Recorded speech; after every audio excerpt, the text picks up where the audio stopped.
So yeah, I did not think that the SEC would stand by and allow the Big Ten to add two teams a year later, announced a year later, and add them a year sooner, beat them by 2 years Mhm. on the calendar, number one. Number two, I'm also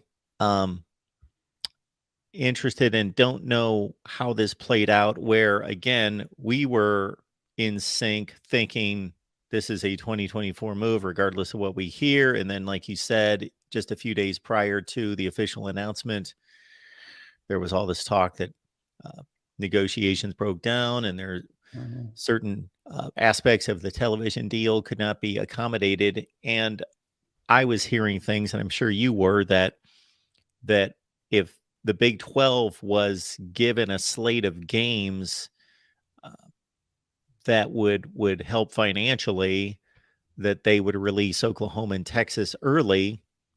And it doesn't appear as though they got those games, and they allowed Texas and Oklahoma to leave without that early exit uh, Mhm. revenue being paid, that exit penalty per se, that was supposed to be something in the $100 million range. Mhm. Yep. And what I had heard and read at several locations was that if that was going to be uh, canceled, then we could expect uh, Oklahoma and Texas in particular to be kind of paying back the Big 12 with some non conference appearances. Yeah, that'll be, and I heard some of the similar things as you mentioned, Mark, and I when I read some of that stuff, I had thought that, man, it looks like it's kind of dead in the water, in terms of Oklahoma and Texas being able to move early. But yeah, whatever those concessions were, that will be interesting to look at, because as we've talked about the schedule and the differences in how tough the SEC schedule is against, a typical Big 12 schedule. And if you're putting, if you're putting yourself into the mix with, with more, quality Power Five opponents from the Big 12,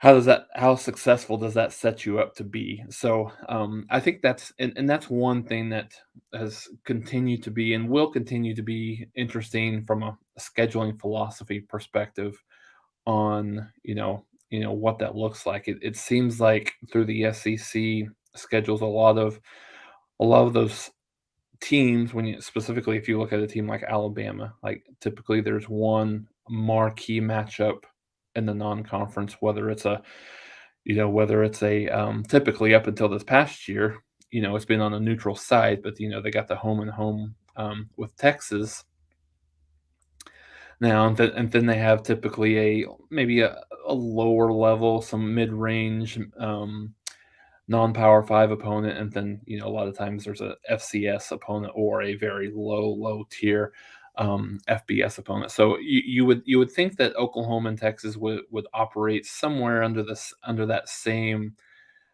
category, under that same thought process. So if that's, if that's part of if that was part of the negotiations, I think that'll be interesting to see, just in terms of, is there some changes to some of these future home and home teams that Oklahoma has scheduled? I know there's a couple of SEC teams in there that they've already canceled. Georgia, to be exact, for one, but I think there's been some stuff.